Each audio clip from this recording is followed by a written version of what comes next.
Mitra bisnis OJK resmi mencabut izin Wana Arta Life. Menurut OJK, nanti akan ada tim likuidasi yang akan membagikan aset Wana Arta Life untuk nasabahnya meski jumlahnya dipastikan tidak semuanya. Apalagi aset Wana Arta Life sebesar 2,4 triliun pada kasus Jiwasraya saat ini juga sudah disita oleh negara. Belum lagi ada kasus penggelapan dana nasabah yang diduga melibatkan 7 petinggi dan pemilik Wana Arta Life. Dan untuk membicarakannya lebih lanjut, saat ini kami telah tersambung dengan pakar hukum bisnis dan asuransi, Ricardo Simanjuntak SH, LLM, Anzib, CIP.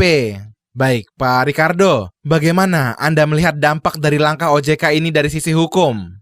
Nah, jadi gini, secara teori, kalau izin usaha perasuransian itu sudah dicabut, pada umumnya kan usaha perasuransian itu kan entitasnya atau vehicle-nya kan PT kan, perseroan terbatas kan. Nah, jadi kalau misalnya izin dari bisnisnya dicabut, maka berdasarkan pasal 142 ayat 1F, itu perusahaan itu dinyatakan bubar. Jadi secara teori, once dicabut, maka perusahaan itu secara hukum telah bubar gitu loh. Itu alasannya, kenapa kalau di dalam ketentuan pasal 44 Undang-Undang Asuransi, Undang 40 tahun 2014, setelah pembubaran itu, kan perusahaan dalam konteks ini adalah pemegang saham atau setara dengan pemegang saham, itu harus melakukan rapat umum pemegang saham untuk menunjuk tim likuidator untuk melakukan likuidasi. Tapi supaya juga jangan salah bahwa walaupun rapat umum pemegang saham itu disuruh menunjuk tim likuidator, maka tim likuidator itu tidak boleh tidak mandiri gitu loh. Sehingga tidak mungkin lagi dia harus datang, misalnya anggotanya bagian dari direksi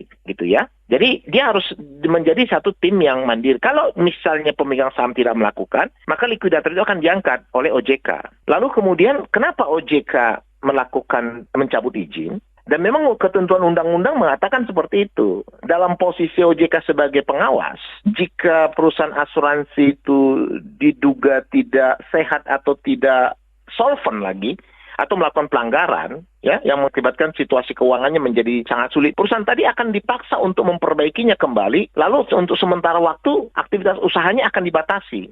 Nah, kalau ketika usahanya dibatasi, ini juga akan memberikan plus minus kepada perusahaan tersebut karena dia nggak bisa menjual produk kembali. Tapi at the same time, dia harus melakukan perbaikan terhadap kesehatan dan juga tata cara berbisnisnya. Kalau ini nggak mereka bisa penuhi, maka perusahaan OJK akan mencabut izin tadi. Nah, ketika OJK mencabut izin, secara hukum itu menggambarkan bahwa sebenarnya keharusan bagi mereka untuk memperbaiki diri sesuai dengan yang diwajibkan oleh OJK tidak terpenuhi.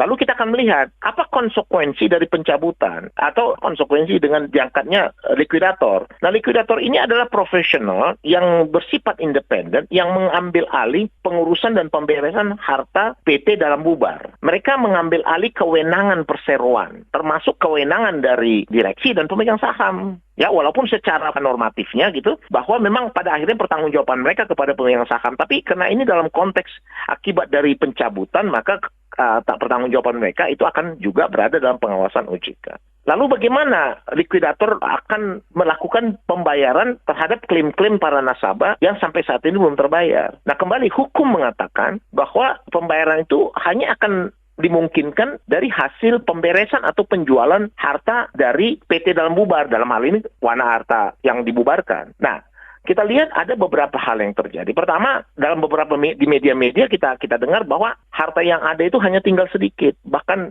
jauh dari cukup. Sementara ada harta nasabah yang berada dalam rekening efek yang diduga menjadi bagian dari tindak pidana korupsi yang terjadi pada Jiwasraya itu disita sebagai bukti. Nah, memang ini adalah satu proses dalam penyidikan pidana, walaupun memang harus dicatat bahwa uang dalam rekening efek itu bukanlah harta dari perusahaan asuransi. Itu adalah harta nasabah. Ya, sehingga dalam hal asuransi sebagai legal entity bertanggung jawab kepada pihak lain di mana penyelesaian pertanggungjawaban itu akan diperoleh dari hartanya, maka keterlibatan tadi tidak bisa dibebankan kepada nilai uang dalam rekening efek. Kenapa? Karena itu bukan milik perusahaan asuransi tersebut, itu milik nasabah. Ya, jadi kalau dalam pembukuan asuransi juga itu tidak ditempatkan sebagai harta, bahkan ditempatkan sebagai liability.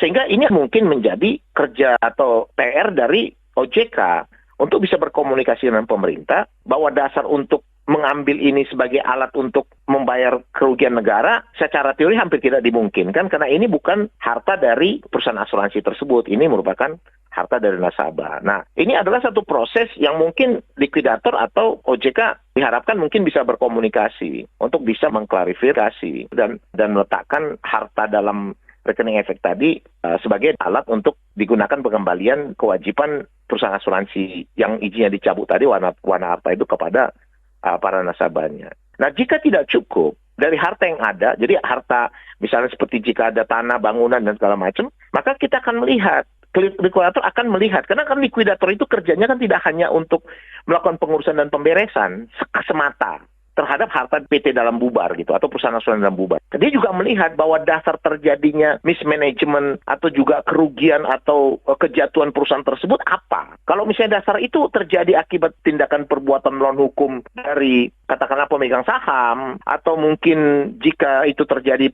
akibat perbuatan melawan hukum yang dilakukan oleh direksi atau komisaris, maka Undang-Undang PT membuka kesempatan untuk mengekstend, memperluas pertanggungjawabannya dari sekedar hanya pertanggungjawaban entitas ke pertanggungjawaban pribadi. Kalau kita lihat dalam pasal 115 Undang-Undang PT lah misalnya. Kalau misalnya perusahaan tadi pilot itu kan relatif hampir sebenarnya mirip dengan bubar ya.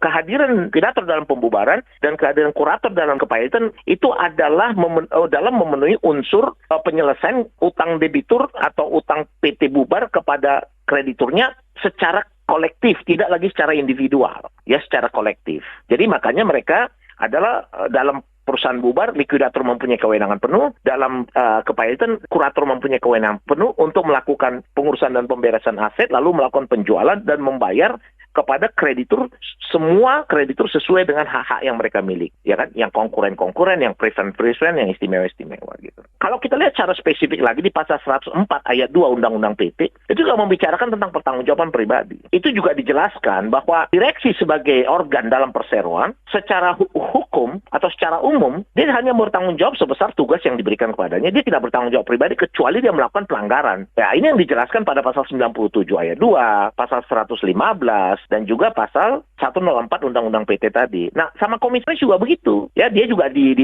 bisa bertanggung jawab secara pribadi kalau dia tidak melakukan tugasnya, itu berdasarkan pasal 114 Undang-Undang PT. Walaupun kembali dia memiliki hak juga untuk membela, untuk membuktikan apakah dia terlibat atau tidak.